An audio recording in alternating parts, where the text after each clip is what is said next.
Hi friends, welcome to DD Study Vlogs. இந்த வீடியோவில் என்ன பார்க்க போகிறோம்னா குரூப் 4 எக்ஸாம்ஸ் பற்றி சில இன்ஃபர்மேஷன்ஸ் பார்க்க போகிறோம். அதே மாதிரி எந்த மாதிரி ஸ்ட்ராட்டஜிஸ் யூஸ் பண்ணி ஜென்ரல் தமிழ் ஆப்ஸ் அதுக்கப்புறம் வந்துட்டு ஜிஎஸ் கம்ப்ளீட் பண்ண முடியும், இந்த இருக்கிற கம்மி பீரியடில் வந்துட்டு இந்த சிலபஸை ஃபுல்லாக எப்படி கவர் பண்ணலாம் அப்படின்றது தான் பார்க்க போகிறோம். பிகினர்ஸ்க்கு ரொம்ப யூஸ்ஃபுல்லாக இருக்கும். ஸோ பிகினர்ஸ் வந்து வீடியோவை ஸ்கிப் பண்ணாமல் ஃபுல்லாக பாருங்கள். சேனலுக்கு புதுசாக இருக்கிறவங்க சப்ஸ்கிரைப் பண்ணிட்டு பாருங்கள். வாங்க வீடியோக்குள்ள போகலாம். ஸோ குரூப் 4 எக்ஸாமினேஷன் வந்து 200 கொஸ்டின் 300 மார்க், ஒரு கொஸ்டினுக்கு 1.5 மார்க். இது எல்லாருக்குமே தெரிஞ்சிருக்கும். 100 மார்க் வந்து தமிழ் ஆப்ஸ் வந்து 25 கொஸ்டின் வரும். சரி, 100 கொஸ்டின் வந்து தமிழ், 25 கொஸ்டின் வந்து மேக்ஸ், 75 கொஸ்டினுக்கு வந்து ஜென்ரல் ஸ்டடீஸ் வரும். ஒரு கொஸ்டினுக்கு 1.5 மார்க். முன்னாடி வந்து பொது தமிழ் எப்படி இருந்துச்சுன்னா இலக்கியம், இலக்கணம், அதுக்கப்புறம் வந்துட்டு தமிழறிஞர்கள், சான்றோர்கள், நூலாசிரியர், அந்த மாதிரி 3 பார்ட்டாக பிரிச்சிருந்தாங்க. ஸோ அதில் வந்துட்டு 35 30 அந்த மாதிரி மார்க் வந்து ஸ்ப்ளிட் அப் ஆகும். பட் இப்போ வந்துட்டு நம்ம படிக்க வேண்டிய இலக்கியம் போர்ஷன்ஸை ஃபுல்லாக கம்மி பண்ணிட்டாங்க. ஸோ ஸ்கூல் புக்ஸ் வந்து அட்ட நம்ம படிக்க வேண்டிய அவசியம் கிடையாது. இலக்கணம் தான் 85 கொஸ்டின் வரும். 15 கொஸ்டினுக்கு மட்டும்தான் நம்ம இலக்கியம் படிக்கணும். ஸோ அதுக்கான போர்ஷன்ஸ் வந்து ரொம்ப கம்மி தான். ஸ்கூல் புக்ஸ் வந்து நம்ம முன்னாடி 6th to 10th ஃபுல்லாக படிப்போம். அதுக்கப்புறம் +1 +2 படிப்போம், நியூ புக் படிப்போம், ஓல்டு புக் படிப்போம், பொது தமிழ், சிறப்பு தமிழ், ப்ரீவியஸ் இயர் கொஸ்டின்ஸ் அப்படின்ட்டு எல்லாமே அட்ட நம்ம படிச்சிருப்போம். பட் இப்போ வந்துட்டு நம்ம அவ்வளோ படிக்க வேண்டிய அவசியம் கிடையாது. ஸோ இலக்கணம் தான் 85 கொஸ்டின். அந்த இலக்கணமே ரொம்ப சிம்பிளான கொஸ்டின்ஸாக தான் இருக்குது. நீங்கள் தமிழ் எலிஜிபிலிட்டி டெஸ்ட்டோட கொஸ்டினை டவுன்லோட் பண்ணி பார்த்தீங்கன்னா தெரியும். அதில் வந்து 100 கொஸ்டின் அந்த மாதிரி இருக்கும். அந்த மாதிரி தான் நம்மளுக்கு 85 கொஸ்டின் வரும். பேலன்ஸ் இருக்க 15 கொஸ்டினுக்கு தான் இலக்கியம் படிப்போம். இலக்கியத்துக்கான போர்ஷன்ஸும் ரொம்ப கம்மி. நீங்கள் வந்து ரிவைஸ்டு சிலபஸ் 2025 அதை டவுன்லோட் பண்ணி பார்த்தீங்கன்னா தெரியும் என்ன மாதிரி இருக்குது அப்படின்றத. ஸோ அதை பார்த்தீங்கன்னா உங்களுக்கு முன்னாடி இருந்த சிலபஸ்க்கும் இப்போ இருக்கிற சிலபஸ்க்கும் என்ன சேஞ்சஸ் அப்படின்றது தெரியும். ஸோ அதை வந்து நீங்கள் ஒரு டைம் செக் பண்ணி பார்த்துக்கோங்க பிகினர்ஸ். இப்போ ஜென்ரல் தமிழுக்கு நம்ம என்னென்ன புக்ஸ் படிக்கணும்னா ஃபர்ஸ்ட் 6th to 10th வரைக்கும் இருக்க நியூ புக் இருக்கும் பாருங்க. அதில் இருக்க சிலபஸ் டாபிக்ஸ் ஃபர்ஸ்ட் நல்லா தரவு பண்ணிட்டு அது போக +1 +2 ஸோ 6th to 12th வரைக்கும் இருக்க நியூ புக்ஸில் சிலபஸ் டாபிக்ஸ் படிச்சிடணும். அதுக்கப்புறம் ஓல்டு புக் வந்து நம்ம 6th to 10th வரைக்கும் மட்டும் படித்தா போதும். +1 +2 ஓல்டு புக்கில் அவ்வளோ நீட் கிடையாது. ஸோ நீங்கள் வந்து இதை கம்ப்ளீட் பண்ணணும். சிலபஸ் டாபிக்ஸ் மட்டும் அது என்னென்னா பிரித்தெழுதுக, சேர்த்தெழுதுக, சொல்லும் பொருளும், கலை சொற்கள் அறிவோம், புக் பேக் உண்வடு, மொழியை ஆழ்வோம், சிலபஸில் இருக்க இலக்கணம், இலக்கியம் இதெல்லாம் பார்க்கணும். ஸோ அதெல்லாம் நல்லா படிச்சுட்டு அதுக்கப்புறம் ஒரு சிலதெல்லாம் அந்த பழமொழிகள், அப்புறம் வந்துட்டு அன்றாட வாழ்வில் பயன்படுத்துகிற பொருள்களுக்கு இனியான ஆங்கில சொல், அதுக்கப்புறம் வந்துட்டு மரபு சொற்கள், அதுக்கப்புறம் சரியான சொற்றொடரை ஒழுங்குபடுத்தி எழுதுறது, சந்திப்பிழை, இதெல்லாம் வந்து ஸ்கூல் புக்ஸில் ஒரு சிலது வந்து கவர் ஆகாது. ஸோ அந்த மாதிரி டாபிக்ஸ்க்கு நம்ம ஏதோ வீடியோ பார்த்தோ இல்லை வந்து அகாடமி மெட்டீரியல்ஸோ இல்லை கவர்மெண்ட் மெட்டீரியல்ஸோ பார்த்து அதை நம்ம வந்து கம்ப்ளீட் பண்ணிக்கலாம். ஸோ ஸ்கூல் புக்ஸில் நம்ம படிக்க வேண்டிய போர்ஷன்ஸ்னு பார்க்குறப்போ ரொம்ப கம்மி தான். ஸோ இது தமிழுக்கு வந்துட்டு படிக்காமலே அந்த 85 கொஸ்டின் இலக்கணத்துக்குரிய மார்க்கை வந்து நம்ம ஈஸியாக ஸ்கோர் பண்ணிடலாம். அந்த 15 கொஸ்டினுக்குமே நம்ம வந்து கம்மியாக படிக்கிற போர்ஷன்ஸ் தான் இருக்குது. ஸோ தமிழ் வந்து ஈஸியாக ஸ்கோர் பண்ணிடலாம். அதுக்கு நம்ம என்ன பண்ணணும்னா வீக்லி ஒன்ஸ் ஒரு தமிழ் எலிஜிபிலிட்டி டெஸ்ட்டுக்கான கொஸ்டின் பேப்பர் ரெகுலராக பார்த்தோம்னாலே அந்த 85 கொஸ்டின் நம்ம ஈஸியாக ஸ்கோர் பண்ணிடலாம். பேலன்ஸ் இருக்க 15 கொஸ்டின் இலக்கியத்துக்கு என்னென்ன சிலபஸில் இருக்கோ அதை மட்டும் தெளிவாக பார்த்து ஸ்கூல் புக்ஸில் கவர் ஆகிறதோ இல்லை கவர் ஆகலைன்னா எக்ஸ்ட்ரா வந்து நம்ம நெட்டை ரெஃபர் பண்ணியோ ஹிண்ட்ஸ் எடுத்து வச்சு அதை மட்டும் படிச்சுக்கலாம். ஸோ தமிழ் வந்து படிக்கிறது ரொம்ப சிம்பிள். அதுக்கப்புறம் வந்துட்டு ஆப்டிடியூட் பாருங்கள். Aptitude and mental ability 15 question ஆப்ஸில் வரும், 10 கொஸ்டின் வந்து ரீசனிங்கில் வரும். ஸோ இதுக்கு நம்ம வந்து 6th to 10th வரைக்கும் இருக்க மேக்ஸ் ஸ்கூல் புக்ஸ் வந்து கலெக்ட் பண்ணலாம். அப்படி இல்லைன்னா ஏதாச்சும் ஒரு அகாடமியோட ஒரு மெட்டீரியல், ஒரே ஒரு மெட்டீரியல் மட்டும் பார்த்துக்கோங்க. அதை வந்து வாங்கி வச்சுக்கோங்க. அதை வச்சு நீங்கள் சால்வ் பண்ணி பாருங்க. அது போக ப்ரீவியஸ் இயர் கொஸ்டின்ஸ் வந்து ஒவ்வொரு டாபிக், இப்போ எல்சிஎம் HCFனா அதுக்குரிய கொஸ்டின் டாபிக் வைஸாக டவுன்லோட் பண்ணி வச்சு அதை சால்வ் பண்ணுங்க. ரீசனிங்க்கு வந்து என்ன சேனல் வந்து பெஸ்ட்டாக இருக்கும்னு பார்த்தீங்கன்னா கிராக் வித் ஜாக். இது வந்து நான் ரீசெண்டாக பார்க்கல, முன்னாடி நான் பார்த்தது. ஸோ அந்த சேனல் வந்து பேங்கிங்க்கு ரீசனிங் சம்ஸ் போடுவாங்க, நல்லா போடுவாங்க. ஸோ அந்த சேனல் நல்லாயிருக்கும். கிறிஷோபால இப்போ ரீசெண்ட் டைமில் ரீசனிங் வந்து போடுறாங்க. ஃபீல் ஃப்ரீ டு லேர்ன் அப்படின்ற சேனல் வந்து அந்த சார் வந்து ரொம்ப பொறுமையாக சொல்லிக் கொடுப்பாங்க. ஸோ அந்த சேனல் நல்லாயிருக்கும். ரவீனா குவான்ஸ் நல்லாயிருக்கும். 4K அகாடமி நிறைய சேனல் மேக்ஸுக்கு நல்லா தான் இருக்கும். அதே மாதிரி சுரேஷ் அகாடமியில் சுதர்சன் சார் அவங்களும் வந்து நல்லா தான் போடுவாங்க. ஸோ உங்களுக்கு எது கன்வீனியண்ட்டாக இருக்கோ அதை நீங்கள் பார்த்து ஃபாலோ பண்ணுங்கள். ஏதாச்சும் ஒரு சேனல் மட்டும் ஃபாலோ பண்ணுங்கள். மல்டிபிள் சேனல்ஸை ஃபாலோ பண்ணுறப்போ ஒவ்வொருத்தரும் ஒவ்வொரு மெத்தடில் சொல்லிக் கொடுப்பாங்க. ஸோ உங்களுக்கு கன்ஃபியூஸ் ஆகும். ஸோ ஏதாச்சும் ஒரு சேனலில் ரீசனிங்க்கு ஃபாலோ பண்ணிக்கோங்க. அப்புறம் நான் சொன்னது ஆல்ரெடி சொன்னது ப்ரீவியஸ் இயர் கொஸ்டின் வந்து டவுன்லோட் பண்ணி வச்சு டாபிக் வைஸாக வந்து ஃப்ரீ டைமில் சால்வ் பண்ணி பாருங்கள். தூக்கம் வர டைமில் மேக்ஸ் பாருங்கள். அப்போ வந்து தூக்கம் போயிடும், கொஞ்சம் இன்ட்ரெஸ்ட்டாக இருக்கும். அடுத்து வீக்லி 1 டாபிக்ஸ் வந்து நம்ம கம்ப்ளீட் பண்ணணும். இப்போ வந்துட்டு ஆப்டிடியூடில் ஒரு 10 டாபிக் இருக்குன்னு வச்சுக்கோங்க. அந்த 10 டாபிக் ஒவ்வொரு வாரம் இல்லை சின்ன இப்போ ரொம்ப சிம்பிளான டாப்பிக்காக இருந்தால் 1 வீக் கூட தேவையில்லை, 2-3 டேஸில் நம்ம வீடியோஸ் பார்த்து அதை புரிஞ்சுக்கிட்டு சால்வ் பண்ணி பார்க்கலாம்.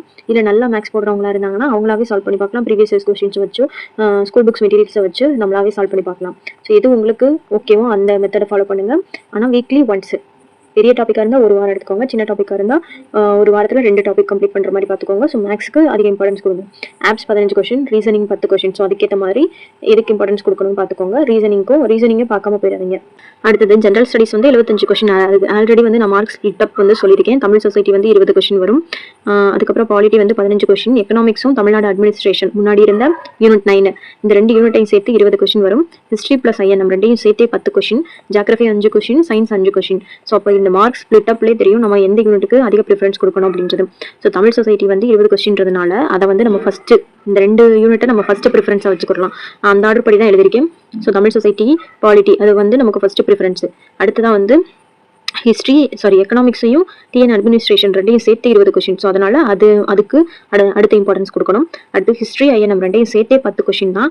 ஸோ இதில் ஒரு 5 இதில் ஒரு 5 கேட்கறதுக்கு வாய்ப்புகள் இருக்குது. ஸோ அதை வந்து அடுத்து வந்து நான் இந்த ஆர்டரில் எழுதுறப்போ ஃபோர்த்து பட் 2 யூனிட்டாக பிரித்து பார்க்குறப்போ செகண்ட் ப்ரிஃபரன்ஸ் கொடுங்க. அடுத்து ஜியாகிரஃபிலேருந்து 5 கொஸ்டின் தான், சயின்ஸ்லேருந்து 5 கொஸ்டின் தான். ஜியாகிரஃபி கூட வந்து நம்ம 10th ஜியாகிரஃபியை படித்தாலே அட்டன் பண்ணலாம். பட் சயின்ஸ் வந்து ஹெவி சிலபஸ். ஸோ ஜியாகிரஃபிக்கு சயின்ஸை விட ஜியாகிரஃபிக்கு கொஞ்சம் அதிக முக்கியத்துவம் கொடுங்க. ஸோ இந்த ஆர்டரில் தான் நம்ம படிக்கணும். சிஏவை தூக்கிட்டு 4 யூனிட்ல ஆட் பண்ணியிருக்காங்க. சயின்ஸ் ரிலேட்டட் சிஏ படிக்கணும். ஜியாகிரஃபி ரிலேட்டட் புவியியல் குறியீடுகள் அந்த மாதிரி புதுசாக ஆட் பண்ணுறதெல்லாம் நம்ம கரண்ட் அஃபேர்ஸில் படிச்சுக்கணும். அடுத்து பாலிட்டியில் வந்துட்டு சிஏ ஆட் பண்ணியிருக்காங்க. அடுத்து எக்கனாமிக்ஸ் டிஎன் அட்மினிஸ்ட்ரேஷன் 5th யூனிட்ல வந்து சிஏ ஆட் பண்ணியிருக்காங்க. ஸோ இந்த 4 யூனிட் ரிலேட்டடாக மட்டும் நம்ம சிஏ படிச்சுக்கிட்டா போதும். வீக்லியாவோ மந்த்லியாவோ படிச்சுக்கோங்க. ப்ரீவியஸ் இயர்ஸில் கொஷின்ஸ் வந்து எப்படி இருக்கும்னு பார்த்தீங்கன்னா 6th to 10th புக்கில் இருந்து, அதாவது ஜென்ரல் ஸ்டடீஸ் நான் சொல்கிறேன், ஒரு 30 to 40 கொஷின் வரைக்கும் 6th to 10th புக்கில் இருந்து மட்டும்தான் வரும். கரண்ட் அஃபேர்ஸ் வந்து ஒரு 10 கொஷின் வரும். +1 +2 வந்து ஒரு 15 to 20 கொஷின். இது வந்து வேரி ஆகிட்டே தான் இருக்கும். இது 35-40 அந்த ரேஞ்சில் வரும். இது வந்து 15 to 20 அந்த மாதிரி வரும். சயின்ஸ் ஒரு 5 கொஷின் வரும். 5 to 10 கொஷின் வரைக்கும் வரும் முன்னாடி. இப்போ வந்து சயின்ஸ்லேருந்து 5 கொஷின் தான் சொல்லிட்டாங்க. ஸோ சயின்ஸ் 5 தான் வரதுக்கு வாய்ப்புகள் இருக்குது. அடுத்து என்ன கொஷின்னே தெரியாத மாதிரி ஒரு 5 கொஷின் இருக்கும். ஸோ அந்த கொஷின் வந்து நம்ம எங்கேயுமே பார்த்துருக்க மாட்டோம். வெளியில் கூட நம்ம அவுட் ஆஃப் த சிலபஸ் கூட நம்மளுக்கு தெரிஞ்சிருக்காது. ஸோ அந்த மாதிரி நோ ஐடியா கொஷின்ஸ் வந்து ஒரு 5 கொஷின் வரும். இந்த மாதிரி தான் மார்க்ஸ் ஸ்பிளிட் அப் இருக்கும். ஸோ நம்ம 6th to 10th படிக்கிறப்பவே வந்து ஜிஎஸ்ல ஒரு 40 கொஷின் கிட்ட நம்மளால் அட்டன் பண்ண முடியும். ஸோ 10th வரைக்கும் 6th-லேருந்து 10th வரைக்கும் ஃபிங்கர் டிப்பில் வச்சிருந்தா நம்மளால 40 கொஷின் வந்து தாராளமாக அடிக்க முடியும். 11th 12th படிச்சோன்னா ஒரு 15 கொஷின் அடிக்கலாம். சயின்ஸ் வந்து 9th 10th மட்டும் படித்தா 5க்கு ஒரு 3 கொஷினாச்சும் அடிக்கலாம். So 9th 10th important lessons மட்டும் படிச்சுக்கலாம். சிஏ வந்து நம்மளால கெஸ் பண்ணி போட்டாலே 10க்கு அவுட் ஆஃப் 5 அந்த மாதிரி எடுக்கலாம். ஸோ சிஏவும் சுத்தமாக டச் பண்ணாமல் போகக்கூடாது. ஸோ 4 யூனிட்ல தான் சிஏ இருக்குது. ஸோ அதை லைட்டாவாச்சும் பார்த்துட்டு போகணும். மந்த்லியாச்சும் பார்த்துட்டு போயிடணும். அடுத்து நோ ஐடியா கொஷின் கெஸ்ல போட்டாலும் ஒரு 2 கரெக்டாக இருக்க வாய்ப்புகள் இருக்குது. ஸோ எப்படியாவது நம்ம வந்துட்டு 75 ஜிஎஸ்ல அவுட் ஆஃப் ஒரு 60ஆவது எடுக்கிறதுக்கு நம்ம பார்க்கணும். ஸோ அதுக்கு எப்படி படிக்கணும், அதாவது புக் வைஸ் வந்து எதுக்கு ப்ரிஃபரன்ஸ் கொடுத்து படிக்கணும் அப்படின்றத நான் சொல்கிறேன். அதே மாதிரி தமிழ் ப்ளஸ் மேக்ஸ் வந்து 125ல நம்ம வந்து 120 ஃபுல் மார்க் எடுக்க பார்க்கணும். அப்படி இல்லைனா 120 அட்லீஸ்ட் 120 ஆச்சும் எடுக்கணும். 120 125 கண்டிப்பாக நம்ம எடுத்தே ஆகணும். தமிழ் வந்து ரொம்ப ஈஸி ஆயிடுச்சு. 100க்கு 100 கூட எடுக்கிறதுக்கு வாய்ப்புகள் இருக்குது. நீங்கள் இலக்கியத்தில் ஸ்ட்ராங் ஆகி இலக்கணத்துலேயும் ஸ்ட்ராங் ஆகிட்டீங்கன்னா அதில் ஒரு 85 கொஷின் தாராளமாக நம்ம 85மே கரெக்டாக வாய்ப்புகள் இருக்குது. இலக்கியத்துக்கும் போர்ஷன்ஸ் கம்மி தான். ஸோ ஈஸியாக 100 கொஷின் எடுக்க முடியும். ஸோ அதில் 100 இதில் 25 நம்ம எடுத்தே ஆகணும்னு டார்கெட் வச்சாதான் குறைஞ்சது 120 எடுக்க முடியும். ஸோ அப்போ தான் வந்து ஜிஎஸ்ல நம்ம கம்மியான கூட பேலன்ஸ் பண்ணிக்க முடியும், கட் ஆஃப் ரீச் பண்ண முடியும். சிஏ வந்து science, geography, polity, economics, TN administration ரிலேட்டடாக மொத்தம் 5 யூனிட், அதாவது 4 யூனிட் தான். இந்த 2ஐயும் கம்பைன் பண்ணி கொடுத்ததுனால இது 2ஐயும் தனித்தனி யூனிட். ஸோ அதை கம்பைன் பண்ணி ஒரே யூனிட்டாக கொடுத்துருக்காங்க. ஸோ இது 4ல் தான் நம்ம சிஏவை ஆட் பண்ணி விட்டுருக்காங்க நம்மளுக்கு. ஸோ ஒவ்வொரு யூனிட்ல 2 கொஸ்டின் வச்சுக்கிட்டாலும் 5 யூனிட்லையும் 10 கொஸ்டின் கேட்கறதுக்கு வாய்ப்புகள் இருக்குது. ஸோ ஒவ்வொன்றுக்கும் தனித்தனியாக science related current affairs, geography related current affairs, polity related current affairs, அதுக்கப்புறம் Indian economics related current affairs, Tamil Nadu administration related current affairs 5க்குமே தனித்தனியாக மினிமம் குறைஞ்சது ஒரு 6 மந்த்துக்குரிய கரண்ட் அஃபேர்ஸ் வந்து நீங்கள் டவுன்லோட் பண்ணி ஃப்ரீ டைமில் கூட பாருங்கள். மந்த்லி போடுறாங்க, வீக்லி போடுறாங்க, டெய்லி போடுறாங்க. உங்களுக்கு எது ஓகேவா இருக்கோ அதை பார்த்து அது மாதிரி படிச்சு வச்சுக்கோங்க. ஸோ சிஏலையும் அதாவது மற்றவங்க மார்க் எடுக்காத ஒரு போர்ஷனில் நம்ம மார்க் எடுக்கிறப்ப தான் நம்ம வந்துட்டு தனியாக தெரியும். அதே மாதிரி கட் ஆஃப் வந்து நம்மளோட கட் ஆஃப் வந்து இன்னும் அதிகரிக்கும். புக் வைஸ் வந்து எதுக்கு ஃபர்ஸ்ட் ப்ரிஃபரன்ஸ், எதுக்கு செகண்ட், எதுக்கு தேர்ட், எதுக்கு ஃபோர்த் கொடுத்து படிக்கணும், ப்ரிஃபரன்ஸ் கொடுத்து படிக்கணும் அப்படின்றத நான் சொல்லிடுறேன். அதுக்கு முன்னாடி நான் ஆல்ரெடி சொல்லிட்டேன். யூனிட் வைஸ் வந்து எதுக்கு இம்பார்ட்டன்ஸ் கொடுத்து எந்த யூனிட்டை வந்து ஃபர்ஸ்ட்டாக படிக்கணும், எந்த யூனிட்டை வந்து லாஸ்ட்டாக படிக்கணும் அப்படின்றத ஆல்ரெடி சொல்லியிருந்தேன். ஸோ தமிழ் சொசைட்டிக்கு இம்பார்ட்டன்ட் கொடுங்க. தமிழ் சொசைட்டினாலே சங்க காலம் முதல் இக்காலம் வரையிலான இலக்கியங்கள், திருக்குறள், அதுக்கப்புறம் வந்து தொல்லியல் கண்டுபிடிப்புகள், அதுக்கப்புறம் விடுதலை போராட்டங்கள், சமூக சீர்திருத்த இயக்கங்கள். ஸோ நம்ம வந்து தமிழில் படிக்கிறது, ஹிஸ்ட்ரி ப்ளஸ் ஐஎன்எம்ல படிக்கிறது எல்லாமே இந்த தமிழ் சொசைட்டியில் கவர் ஆகிரும். ஸோ நீங்கள் தமிழில் ஸ்கூல் புக்ஸில் வந்துட்டு 8 தொகை 10 பாட்டு, புறநானூறு, அகநானூறு இது எல்லாமே 8 தொகை 10 பாட்டில் வரது தான். சங்க இலக்கியங்கள்லாம் படிச்சிருந்துப்பீங்க. ஸோ அதெல்லாம் வந்து இப்போ வேஸ்ட்டாக போகுது அப்படின்னு நினைக்காதீங்க. அதை வந்து அதே மாதிரி அதை ரிவைஸ் பண்ணாமலும் போயிடாதீங்க. அதை அட்லீஸ்ட் ஒரு டைம் ஆச்சு ரீட் விட்டுருங்க. ஏன்னா அது எல்லாமே தமிழ் சொசைட்டியில் நம்மளுக்கு கவர் ஆகும். அதனால வந்து அது வேஸ்ட்டாக போகலை. நம்மளுக்கு படித்தது, அதாவது தமிழில் படித்தது இங்கே ஜிஎஸ்ல நம்மளுக்கு யூஸ் ஆகும். So Tamil society first, polity second, economics third, TN administration fourth, அடுத்து ஃபிஃப்த்து வந்துட்டு ஹிஸ்ட்ரி, அடுத்து ஐஎன்எம், லாஸ்ட்டாக தான் வந்து சயின்ஸ். ஸோ இந்த ஆர்டர் படி தான் நம்ம படிக்கணும். இந்த ஆர்டர் படி தான் வந்துட்டு மார்க் வெயிட்டேஜ் இருக்குது. ஸோ அதனால தான் இது வந்து சிலபஸ் வைஸ் வந்து யூனிட் வைஸ் படிக்கிறது. இதுவே வந்து புக் வைஸ் படிக்கிறது அப்படின்னா நீங்கள் எப்படி படித்தாலும் ஓகே. தமிழ் சொசைட்டிக்குரிய லெசன்ஸை ஃபுல்லாக எழுதி வச்சுட்டு அதை வந்து கம்ப்ளீட் பண்ணுறது, பாலிட்டிக்குரிய 6th to 12th வரைக்கும் இருக்க லெசன்ஸ் எழுதி வச்சுட்டு அதை கம்ப்ளீட் பண்ணுறது, எக்கனாமிக்ஸ்க்குரிய 6th to 12th வரைக்கும் இருக்க லெசன்ஸை எழுதி வச்சுட்டு அதை கம்ப்ளீட் பண்ணுறது. அப்படி யூனிட் வைஸ் படித்தாலும் ஓகே. இல்லை புக் வைஸ் படிச்சிங்கன்னா எப்படி ப்ரிஃபரன்ஸ் கொடுத்து படிக்கணும் அப்படின்னீங்கன்னா, ஃபஸ்ட்டு ப்ரிஃபரன்ஸ் வந்து 6th to 10th பாலிட்டி, அடுத்து 6th to 10th ஹிஸ்ட்ரி. எதனால் 6th to 10th ஏன்னா 6th to 10thலேயே ப்ரீவியஸ் இயர்ஸில் வந்து ஒரு 30 to 40 கொஸ்டின்ஸ் வரைக்கும் கேட்டிருக்காங்க. ஸோ அதனால் நம்ம 6வதுலேருந்து 10வது வரைக்கும் தரவு பண்ணிவிட்டு அதுக்கப்புறமா 11, 12 போகிறது பெட்டர். ஸோ 6வதுலேருந்து 10வது வரைக்கும் இருக்க பாலிட்டி லெசன்ஸை தரோவாக ஃபிங்கர் டிப்பில் புக் பேக் ஒன் வேர்டு எல்லாமே பார்த்து வச்சுக்கோங்க. 6வதுலேருந்து 10வது வரைக்கும் இருக்க ஹிஸ்ட்ரி. ஸோ அந்த 10வதுல வர அந்த 6 பாடங்கள்லாம் வந்து ஐஎன்எம்லையும் கவர் ஆகும், யூனிட் 8லையும் கவர் ஆகும். ஸோ நீங்கள் அதை போட்டு குழப்பிக்க வேணாம். இது வந்து எதில் கவர் ஆகும் அப்படின்னு குழப்பிக்க வேணாம். சிலபஸில் கவர் ஆகும். அதாவது சிலபஸில் இருக்க லெசன்ஸை மட்டும் மார்க் பண்ணி வச்சுக்கோங்க. தேவையில்லாத பாடங்களை வந்து ஒமிட் பண்ணிடுங்க. அது எந்தெந்த யூனிட்ல கவர் ஆகுது, அதாவது ஃப்ரெஷர்ஸ்க்கு நான் சொல்கிறேன், எதில் கவர் ஆகுது அப்படின்லாம் நீங்கள் குழப்பிக்க வேணாம். ஃபஸ்ட்டு 6வதுலேருந்து 10வது வரைக்கும் இருக்க பாலிட்டியை ஃபுல்லாக படிச்சிருங்க. சிலபஸில் கவர் ஆகிறது மட்டும். உங்களுக்கு அந்த மாதிரி லெசன்ஸ் லிஸ்ட் வேணும்னா சொல்லுங்கள். 6வதுலேருந்து 10வது வரைக்கும் பாலிட்டினா மொத்தமே வந்து நம்ம படிக்க வேண்டிய பாடங்கள் ஒரு 25 லெசன்ஸ்னு நினைக்கிறேன். ஸோ அந்த மாதிரி தான் இருக்கும். அதில் தேவையில்லாத இந்த சாலை பாதுகாப்புகள், தேவையில்லாத ஒரு சில பாடங்கள்லாம் இருக்கும். ஸோ அதெல்லாம் நம்ம படிக்க தேவையில்லை. 6வதுலேருந்து 10வது வரைக்கும் எல்லாத்தையும் படிக்கிறேன்னு ஃபுல்லாக உட்காந்து படிச்சிடாதீங்க. ஸோ எது தேவையோ அதை மட்டும் படிக்கணும். ஸோ 6th to 10th பாலிட்டியில் என்னென்ன லெசன்ஸ் இருக்கோ அதை ஃபஸ்ட்டு முடிச்சுட்டு அதுக்கப்புறம் 6th to 10th ஹிஸ்ட்ரி என்னென்ன லெசன்ஸ் சிலபஸில் இருக்கோ அதை முடிச்சிருங்க. ஆல்ரெடி சொன்ன மாதிரி தான் இதில் வந்து ஒரு சில லெசன்ஸ் வந்து ஹிஸ்ட்ரிலையும் கவர் ஆகும், ஐஎன்எம்லையும் கவர் ஆகும். இப்போ வந்து ஹிஸ்ட்ரி ஐஎன்எம்மையும் ஒன்றா சேர்த்துட்டாங்களா, ஸோ நம்மளுக்கு பிரச்சனையே கிடையாது. ஸோ 6வதுலேருந்து 10வது வரைக்கும் சிலபஸில் இருக்கிற லெசன்ஸை முடிச்சிருங்க ஹிஸ்ட்ரியில். அதுவும் வந்து ஒரு 30 லெசன்ஸ்க்குள்ளே தான், 25க்கு மேலே. ஸோ அதுவும் அவ்வளோதான் இருக்கும். 10th ஜியாகிரஃபி மொத்தம் 7 பாடங்கள் ரொம்ப ரொம்ப முக்கியம். ஸோ அந்த 7 பாடங்களை நல்லா படிச்சுக்கோங்க. அதில் ஒரு சில பாடங்கள் வந்து இதுலையும் யூனிட், அதாவது முன்னாடி யூனிட் 9 இருந்தது, இப்போ unit 5 economics plus TN administration பார்த்தீங்களா. ஸோ அதுலேயும் கூட கவர் ஆகும். ஸோ அந்த 10வது புவியியலை நல்லா படிச்சுக்கோங்க. 7 பாடத்தையும் ஃபிங்கர் டிப்பில் வச்சுக்கிற மாதிரி படிச்சிருங்க. அடுத்து 11th எக்கனாமிக்ஸ்னாலே 11th எக்கனாமிக்ஸை நம்ம ஒமிட் பண்ணிட்டு போக முடியாது. அந்த அளவுக்கு இம்பார்ட்டன்ட். இந்த 5 லெசன் 11th இருக்க இந்த 5 லெசன் ரொம்ப ரொம்ப முக்கியம். ஸோ இதுக்கு நம்ம ஃபஸ்ட்டு ப்ரிஃபரன்ஸ் கொடுத்துடணும். ஸோ நம்ம இப்போ வரப்போகிற ஒரு 10-15 நாளில் இதை நம்ம ஃபுல்லாக கம்ப்ளீட் பண்ணியிருக்கோமா அப்படின்னு பார்த்துருங்க. 1 மந்த்துக்குள்ளே இதை ஃபுல்லாக ஒரு 2-3 டைம் ஆச்சும் நம்ம படிச்சிருக்கோமான்னு பார்த்துருங்க. ஸோ இது ரொம்ப ரொம்ப முக்கியம். 6th to 10th polity, 6th to 10th history, 10th geography, 11th economics. So இது முக்கியம், ரொம்ப ரொம்ப முக்கியம். திரும்ப சொல்கிறேன், இது ஃபஸ்ட்டு ப்ரிஃபரன்ஸ். இதை நல்லா தர பண்ணிடுங்க. அதாவது நீங்கள் யூனிட் வைஸ் படித்தாலுமே இதை ஃபஸ்ட்டு முடிச்சிருக்குமான்னு பார்த்துக்கோங்க. அடுத்து செகண்ட் ப்ரிஃபரன்ஸ் எது கொடுக்கணும்னா 6th to 10th எக்கனாமிக்ஸ் வந்து இதில் 6th to 10th கண்டென்ட் வந்து அவ்வளோவா இருக்காது. பட் எக்கனாமிக்ஸ்லேருந்து நமக்கு வந்துட்டு 10 கொஸ்டின் சொல்லியிருக்காங்களா, எக்கனாமிக்ஸ் ப்ளஸ் டிஎன் அட்மினிஸ்ட்ரேஷன் சேர்த்து 20 கொஸ்டின்.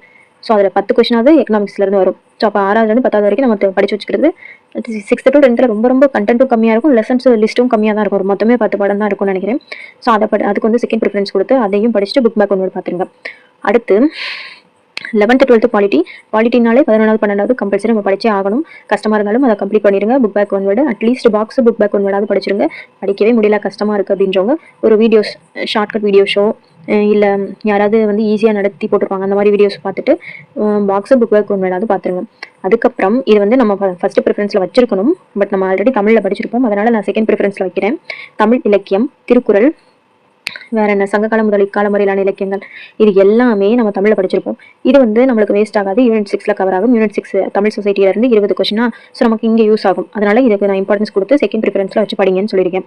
அடுத்து 12th economics, at least book back one word important points mark பண்ணி அதை மட்டுமாச்சும் படிச்சுக்கோங்க. இதெல்லாம் செகண்ட் ப்ரிஃபரன்ஸ்.